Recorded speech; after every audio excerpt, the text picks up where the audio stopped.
Let's begin.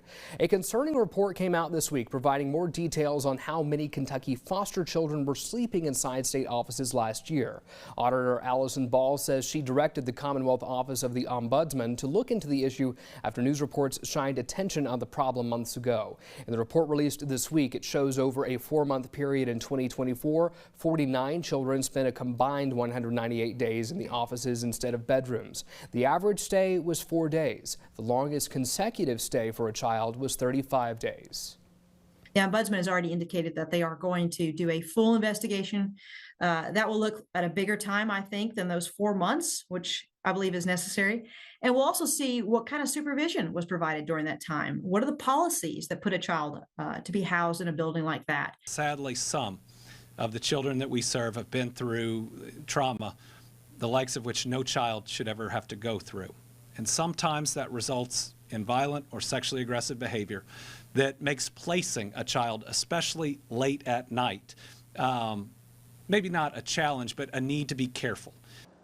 Governor Beshear told Fox 56 this week that reimbursement payments were increased in the most recent budget, especially for groups that are willing to take these kids in, and they're starting to see results. But he questioned the ombudsman's own independence as an agency separate from the auditor. All right, gentlemen, let's go ahead, start the conversation. I'll start with you, Representative Moore, just your reaction to this report. I'm sure just like the Senator, we're both probably a little bit heartbroken to read this. You said it yourself, the longest time that anyone stayed there consecutively was more than a month.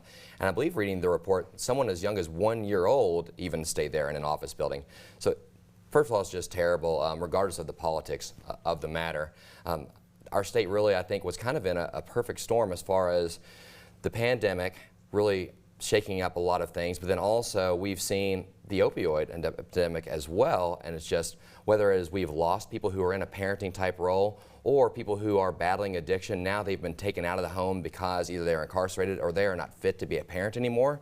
So unfortunately, we've gotten ourselves into a rough situation by things that are kind of not in our control, and we need to now see what is our path forward. And there's not going to be any one quick fix on this, but what can we start doing to look at addressing these, whether it is taking those who have had problems with the opioid epidemic and trying to heal them, treat them, and get them back into a role to take care of their kids, or allow others to step in to that position, either as parenthood or foster parents. Senator Elkins, your thoughts?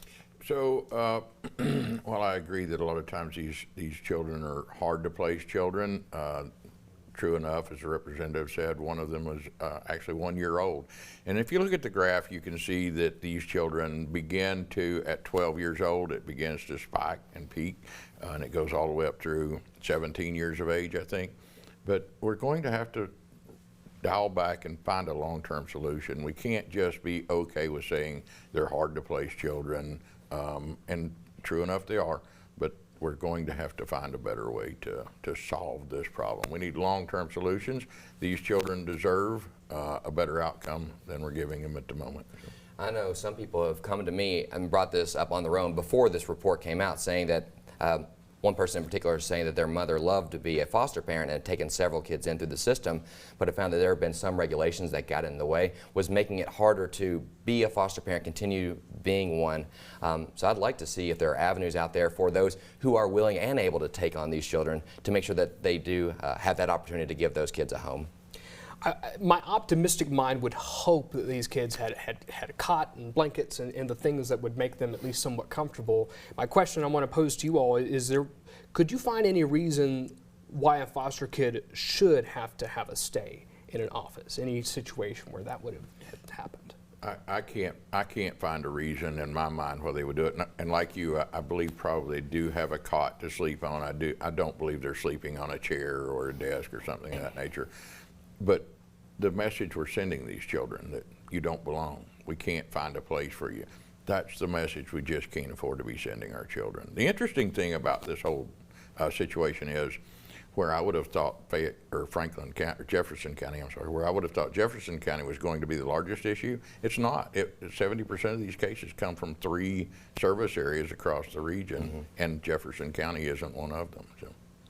On what you say there about the message that is being projected to kids, I mean, it makes me really think there could be a long-term impact on just these very small things that happen to these kids, how that can impact them long-term. Absolutely. My wife is someone who works on people who deal with their past trauma, and there's no denying that if you are someone in that situation, there is going to be trauma you have to work for or have to work through for the rest of your life. In school, what comes afterwards as a professional, if you're going to have a family.